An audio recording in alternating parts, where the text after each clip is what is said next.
ચાલો આપણે વિડીયોને કન્ટિન્યુ કરીશું. આપણે ટોપિકને ભણવાની વાત કરીએ છીએ દ્રાવણના પ્રકારો. ક્લિયર છે? ચાલો તો દ્રાવણના પ્રકારોને સમજવાનો પ્રયત્ન કરીએ. તો સૌથી પહેલા લઈ લઈએ આપણે દ્રાવણના પ્રકારો. ટોપિક જ છે તો અહીંયા લઈ લઈએ દ્રાવણનો પ્રકાર લઈ લઈએ.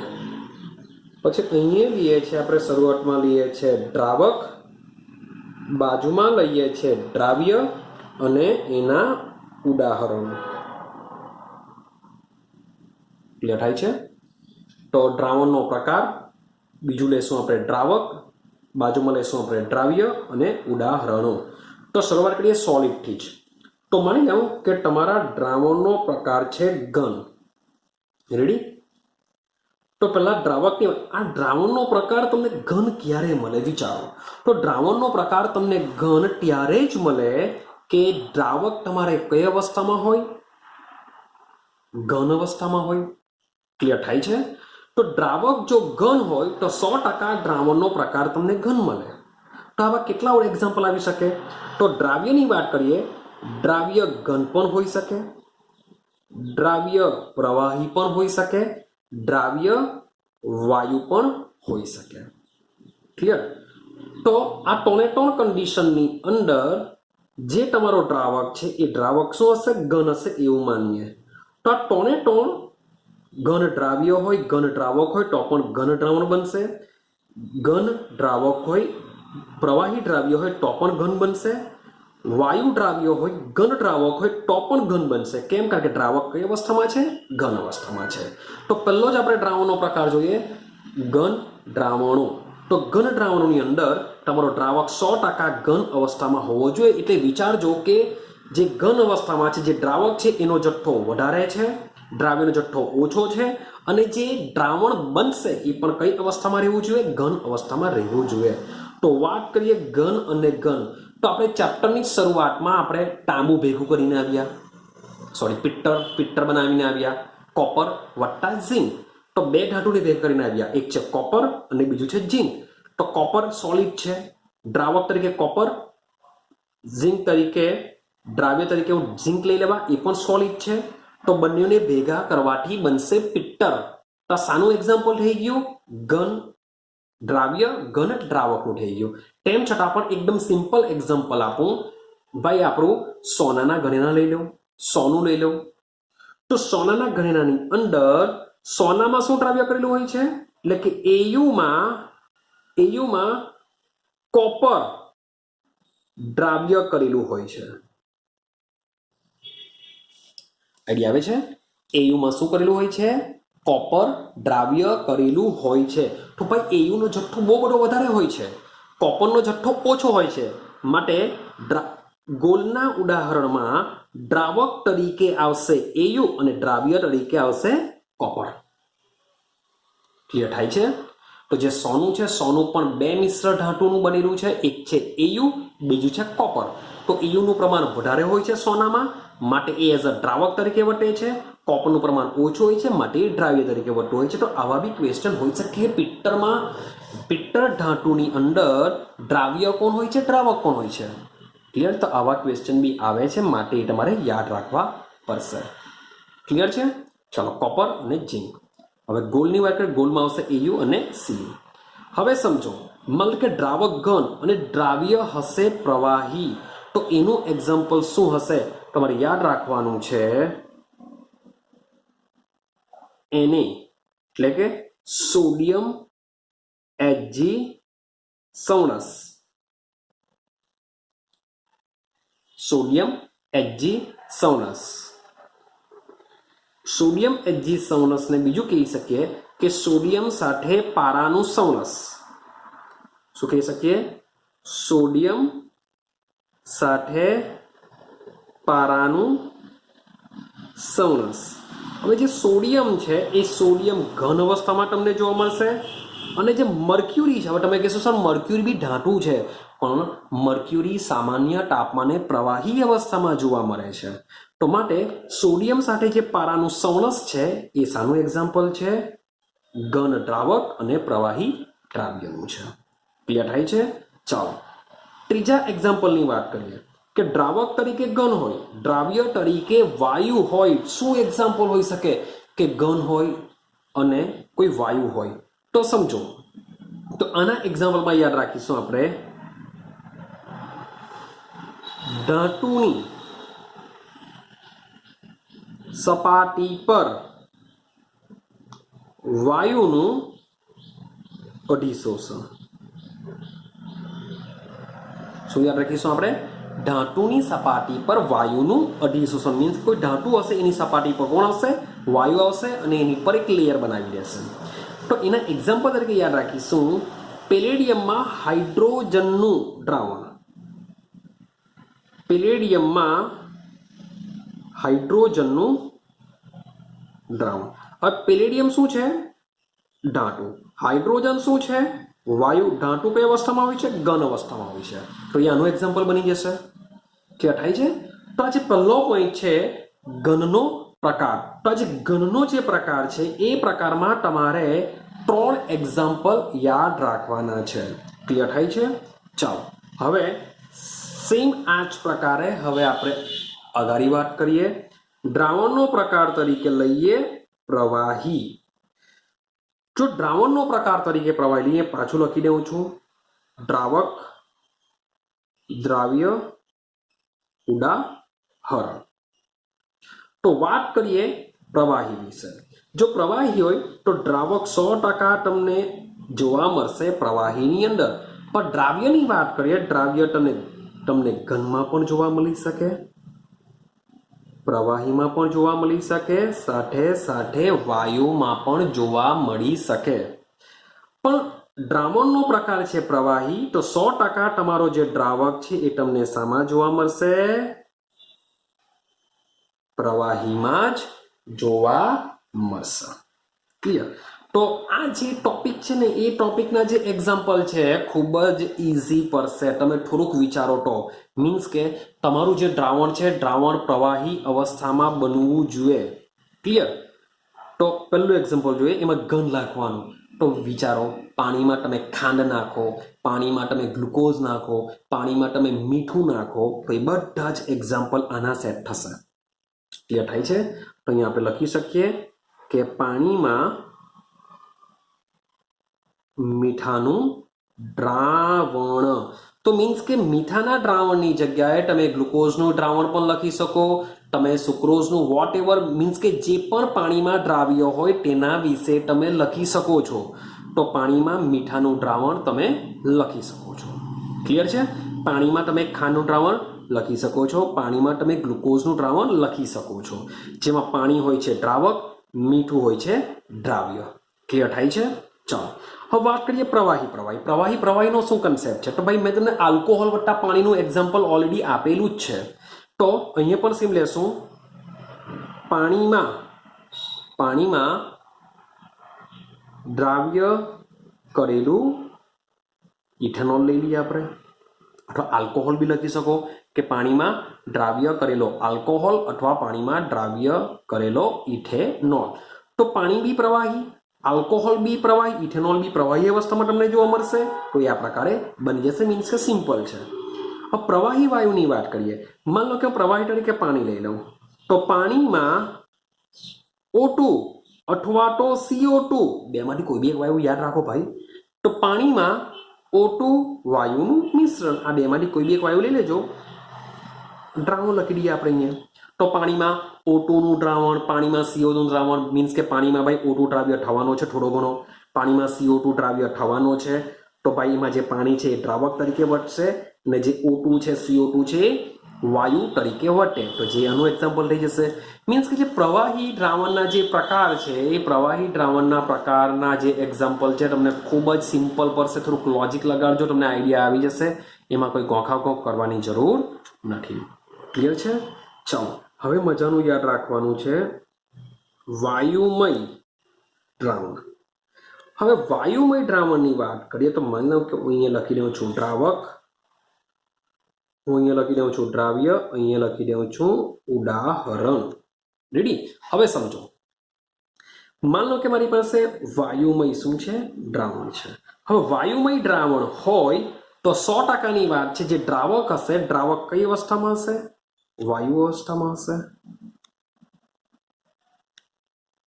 દ્રાવક કઈ અવસ્થામાં હશે હંમેશા વાયુ અવસ્થામાં હશે. અને જે દ્રાવ્ય છે દ્રાવ્ય એઝ ઇટ ઇઝ આપણે એકવાર ઘન લેશું એકવાર પ્રવાહી લેશું અને એકવાર શું લેશું વાયુ લેશું. તો ઉદાહરણની વાત કરીએ ઉદાહરણ તરીકે શું થશે તો સમજો मान लो कि द्रावक है वायु मीन्स के मारू जे द्रावण बनवानुं छे ए वायु अवस्था वधारे हशे द्राव्य तरीके घन हशे. हवे तमने एम थाय के चालो हवामां उडती जे दूरनी रजकणो छे ते शुं आ एक्जाम्पलमां आवी शके. हवामां उडती दूरनी रजकणो एटले हवा बहु वधारे हशे साथे साथे दूરના નાના નાના કણો હશે तो શું આ એક્ઝામ્પલમાં આવી શકે. તો યાદ રાખજો તે લોકો એકબીજા સાથે મિશ્રણ થવાના નથી માટે એનું એક્ઝામ્પલ આમાં આવશે નહીં. ક્લિયર થાય છે. માટે હવામાં ઉડતી જે ધૂળની રજકણો છે આપણે એવા એક્ઝામ્પલ હમણાં અહીં લઈ શકતા નથી. ક્લિયર. ચાલો તો બીજું શું બની શકે મીન્સ કે ઘન હોય અને વાયુ હોય તો તમારે યાદ જ રાખવું પડશે. પહેલું એક્ઝામ્પલ છે નાઇટ્રોજન વાયુનું. નાઇટ્રોજન વાયુનું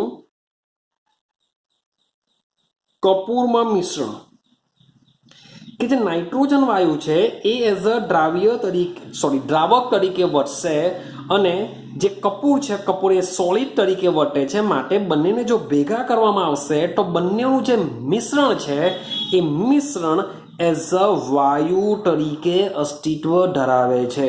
મીન્સ કે ગેસ સોલિડ બંનેને ભેગા કરો તો પણ એની જે અવસ્થા છે અવસ્થા કઈ રહેશે વાયુમય રહેશે. કારણ કે નાઇટ્રોજનનો જથ્થો વધુ હોય છે. નાઇટ્રોજનનો જથ્થો વધુ હોવાને લીધે દ્રાવક તરીકે વાયુ રહેશે. કપૂર સોલિડ છે માટે આ બંને માટે એક્ઝામ્પલ તમારે યાદ રાખવાનું છે નાઇટ્રોજન વાયુનું કપૂરમાં મિશ્રણ. રેડી છે. ચાલો બીજી વાત કરીએ. માન લો કે દ્રાવક તરીકે વાયુ અને દ્રાવ્ય તરીકે પ્રવાહી. તો પાછું વિચારીએ કે સર શું ધુમ્મસ આમાં આવી શકે. કારણ કે હવા વત્તા પાણીનું મિશ્રણ હોય છે એટલે આપણે ધુમ્મસ કહેવાના. તો ભાઈ ધુમ્મસ આમાં આવી શકે છે. શા માટે આવી શકે છે. કારણ કે જે પાણી છે એ પાણીની જે વરાળ છે એ શું હશે હવા સાથે મિશ્રણ થઈને જ ધુમ્મસ બનતી હોય છે. માટે વાયુ પ્લસ પ્રવાહીની અંદર એક્ઝામ્પલ તરીકે તમે ધુમ્મસ આવી શકે છે. પણ તે છતાં બી આપણે કેમેસ્ટ્રીના એક્ઝામ્પલ લેવાનો પ્રયત્ન કરીએ તો કેમેસ્ટ્રીના એક્ઝામ્પલમાં જે શરૂઆતનું જે એક્ઝામ્પલ છે જે આપણે નાઇટ્રોજન લીધેલો છે તો આમાં પણ આપણે સેમ નાઇટ્રોજન જ લેશું કે નાઇટ્રોજન વાયુ સાથે મિશ્ર કરેલું ક્લોરોફોર્મ. નાઇટ્રોજન વાયુ સાથે મિશ્ર કરેલું ક્લોરોફોર્મ જે સામે એક્ઝામ્પલ થઈ જશે વાયુ પ્લસ પ્રવાહીનું એક્ઝામ્પલ થઈ જશે. ક્લિયર છે. વાયુની વાત કરીએ બહુ સિમ્પલ થઈ જશે. મીન્સ કે કોઈ પણ બે વાયુને એકબીજા સાથે તમે મિશ્રણ કરી શકો છો. ક્લિયર છે. તો બે વાયુ તરીકે આપણે લઈ લેશું એકદમ સિમ્પલ આપેલું છે તે લઈએ આપણે કે ઓક્સિજન અને N2 નું મિશ્રણ. ક્લિયર છે. તો આ એક્ઝામ્પલમાં જે વાયુ છે તમને ઈઝી પડશે. પણ જે શરૂઆતના જે બે એક્ઝામ્પલ છે નાઇટ્રોજન વાયુનું કપૂરમાં મિશ્રણ જે વાયુ ઘન બનાવે છે વાયુ પ્રવાહીની વાત કરીએ નાઇટ્રોજન વાયુ સાથે મિશ્રણ કરેલું ક્લોરોફોર્મ જે આ પ્રકારનું મિશ્રણ બનશે. તો આખા ટોપિકની વાત કરીએ તો આખા ટોપિકમાં જે ઘન વસ્તુ છે આ એક 3 એક્ઝામ્પલ યાદ રાખવાના છે. સાથે સાથે આ વાયુમય દ્રાવણના જે શરૂઆતના બે છે જ્યારે દ્રાવ્ય ઘન હશે દ્રાવ્ય પ્રવાહી હશે તે તમારે યાદ રાખવાના છે. બાકીના જે 4 છે મીન્સ કે જે પ્રવાહીની વાત કરીએ પ્રવાહીના 3 આપેલા છે બહુ સિમ્પલ છે. થોડુંક લોજિક લગાડશો તો આવડી જશે. વાયુ બી આવડી જશે. હવે શબ્દ સમજજો ભાઈ જરૂરી નથી કે તમને આ જ એક્ઝામ્પલ આપીને દ્રાવ્ય કે દ્રાવક પૂછી શકે. અન્ય કોઈ એવું એક્ઝામ્પલ આપીને પણ તમને દ્રાવ્ય કોણ છે દ્રાવક શું છે એ પણ તમને પૂછી શકે છે. ક્લિયર છે. ચાલો તો આ છે દ્રાવણના પ્રકાર. મેં તમને વાત કરેલી ટોટલ 9 પ્રકાર છે. 3 ઘન માટે પડશે, 3 પ્રવાહી માટે પડશે, 3 વાયુ માટે પડશે. આ પ્રકારે એના 9 પ્રકાર પડશે. હવે આગળ જઈએ, સમજો બરાબર. માની લેવું કે મારી પાસે હું 3 બીકર લેવું છું. આ એક બીકર છે ભાઈ, બીકર જેવું છે સમજીને ચાલજો. આ એક બીકર છે, મારી પાસે બીજું બીકર છે, મારી પાસે ત્રીજું બીકર છે. 3 બીકર છે. બધામાં મેં એક સરખો પાણીનો જથ્થો નાખેલો છે, એવું સમજીને ચાલીએ. બધામાં મેં એક સરખો પાણીનો જથ્થો એડ કરેલો છે. હવે જે પહેલું બીકર છે એમાં હું 1 ચમચી મીઠું નાખીને હલાવી દઉં છું. કેટલી ચમચી? 1 ચમચી. જે બીજું બીકર છે એમાં 2 ચમચી મીઠું નાખું છું. કેટલું નાખું છું? 2 ચમચી મીઠું નાખું છું. જે ત્રીજું બીકર છે, ત્રીજા બીકરમાં 3 ચમચી મીઠું નાખું છું. તો પહેલા બીકરમાં મેં 1 ચમચી નાખી, બીજા બીકરમાં મેં 2 ચમચી નાખી, ત્રીજા બીકરમાં મેં 3 ચમચી મીઠું એડ કર્યું. બધાને મેં હલાવી દીધું, બધા દ્રાવ્ય થઈ જશે.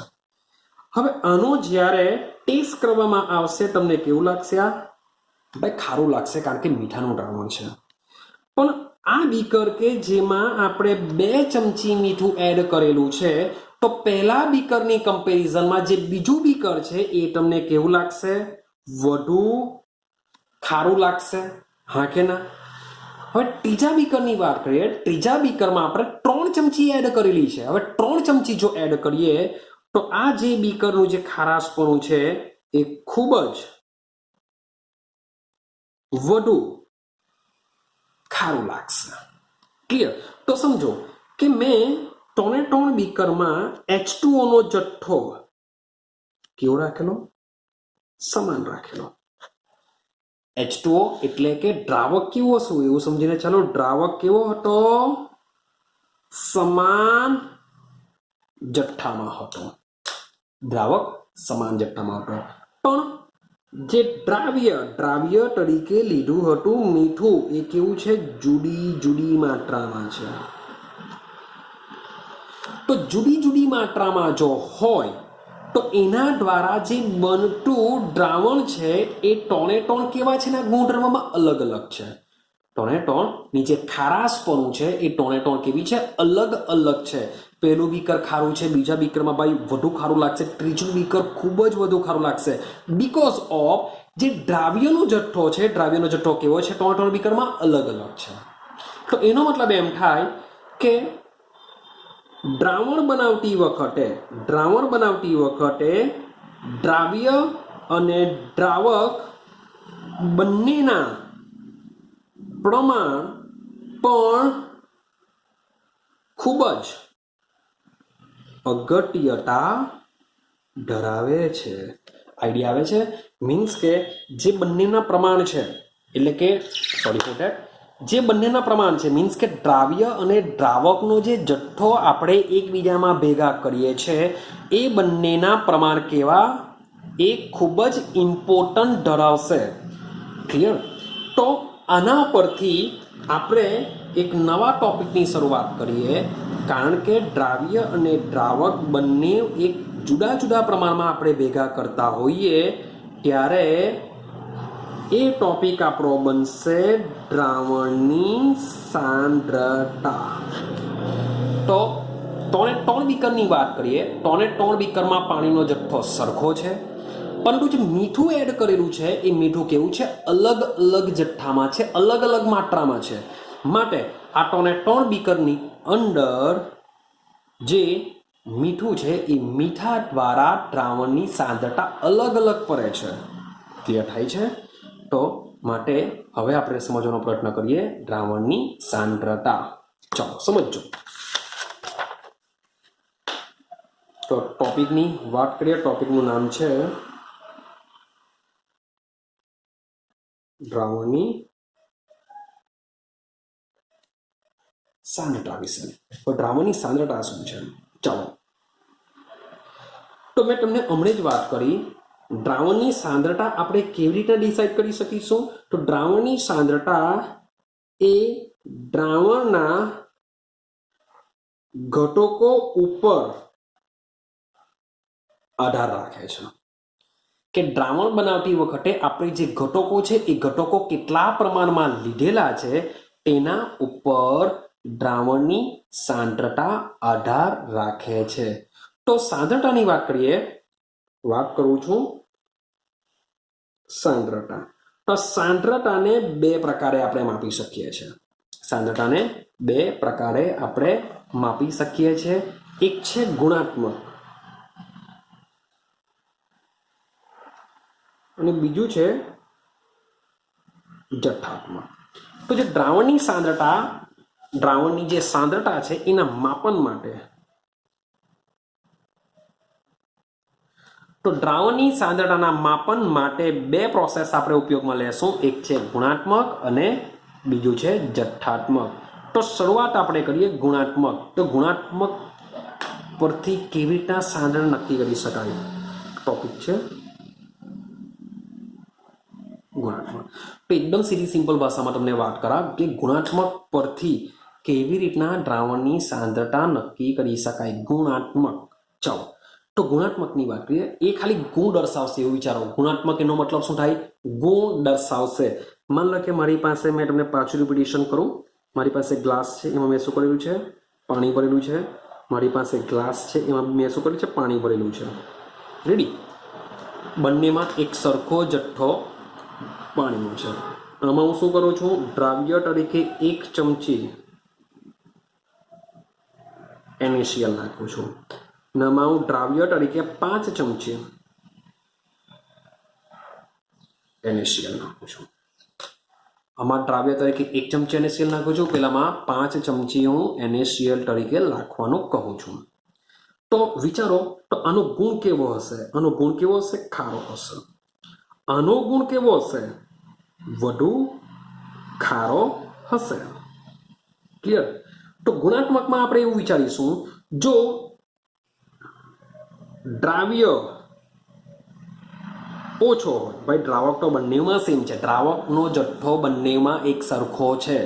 જો દ્રાવ્ય ઓછો હોય, દ્રાવક તો સેમ છે, જો દ્રાવ્ય ઓછો હોય તો આવા દ્રાવણને નામ આપવામાં આવ્યું છે મંદ દ્રાવણ. આવા દ્રાવણને શું કહેશું? મંદ દ્રાવણ કહેશું, કારણ કે એમાં દ્રાવ્યનો જથ્થો કેવો છે? ઓછો છે. બીજી વસ્તુ, જો દ્રાવ્યનો જથ્થો વધુ હોય તો આવા દ્રાવણને કહેવામાં આવશે સાંદ્ર દ્રાવણ. ક્લિયર થાય છે? મીન્સ કે આ બે દ્રાવણમાં, આની કમ્પેરિઝનમાં આ જે દ્રાવણ છે એ મંદ દ્રાવણ કહેવાશે, અને આની કમ્પેરિઝનમાં આ જે દ્રાવણ છે એ કેવું કહેવાશે? સાંદ્ર દ્રાવણ કહેવાશે. તો આઈડિયા આવે છે? તો મંદ દ્રાવણ અને સાંદ્ર દ્રાવણ.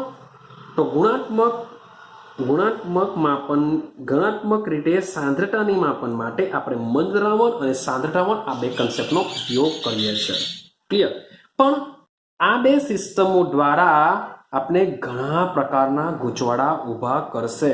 મીન્સ કે માન લો કે હું મંદ દ્રાવણ અને કીધું. હવે એક બીજું એક્ઝામ્પલ તમને આપું. માન લો કે મારી પાસે એક બીકર છે, મારી પાસે એક બીજું બીકર છે, આમાં હું સેમ પાણી ભરું, આમાં પણ સેમ પાણી ભરું. હવે આમાં માત્ર અડધી ચમચી NaCl નાખું, ને એમાં અડધીથી થોડી વધારે, ખાલી 1 ચમચી પણ નહીં, પણ અડધી થોડીક વધારે NaCl નાખું. તો વિચારીએ, આ તો 1 ચમચીમાં બંને મંદ હતા, તો જોવા જઈએ તો આ બંને તો મંદ જ કહેવાય. પણ જ્યારે આ બંનેની કમ્પેરિઝન કરતા હોઈએ ત્યારે આ મંદ કહેવાશે, આ કેવું કહેવાશે? સાંદ્ર કહેવાશે, પણ થોડું ઘણું જ વધારે છે. માટે આ જે સિસ્ટમ છે એ શું કરશે? ઘણી બધી ગૂંચવણ પેદા કરે છે. આ જે સિસ્ટમ છે, સિસ્ટમ શું છે? ઘણી બધી ગૂંચવણ પેદા કરે છે. માટે દ્રાવણની સાંદ્રતા નક્કી કરવા માટે આપણે શાનો ઉપયોગ કરીએ છીએ? જથ્થાત્મક પદ્ધતિનો ઉપયોગ કરીએ છીએ. આપણે શું કરીશું હવે? જથ્થાત્મક પદ્ધતિનો ઉપયોગ કરીશું. આઈડિયા આવે છે? શું કમ્પેરિઝન છે ગુણાત્મક અને જથ્થાત્મકમાં? તો ગુણાત્મક દ્વારા મંદ દ્રાવણ અને સાંદ્ર દ્રાવણ આપણે આટલું ખાલી કહી શકશું, પણ ત્યાર પછી હજુ પણ કેટલું સાંદ્ર છે એને આપણે ડિસાઇડ કરી શકતા નથી. તો જે પણ એકદમ એક્ઝેક્ટલી વેલ્યુ મેળવવા માટે આપણે શાનો ઉપયોગ કરીશું? જથ્થાત્મક પદ્ધતિનો ઉપયોગ કરીશું. તો કઈ કઈ જથ્થાત્મક પદ્ધતિ છે જેના દ્વારા આપણે સાંદ્રતા નક્કી કરી શકીએ? તો દિમાગમાં ફિક્સ કરજો કે કઈ કઈ પ્રોસેસ છે સાંદ્રતા નક્કી કરવા માટેની. તો યાદ રાખજો, પહેલી છે નોર્માલિટી. આ બધી શું છે? સાંદ્રતા માપવાની પદ્ધતિઓ છે. તો પહેલી છે નોર્માલિટી. ચલો બીજી વાત કરીએ, મોલારિટી. Normality, molarity. ત્રીજી છે મોલાલિટી. ત્રીજી છે મોલાલિટી. ચોથી વાત કરીએ, પરસન્ટેજ વેટ બાય વેટ લઈ લો, પરસન્ટેજ વેટ બાય વોલ્યુમ લઈ લો, પરસન્ટેજ વોલ્યુમ બાય વોલ્યુમ લઈ લો.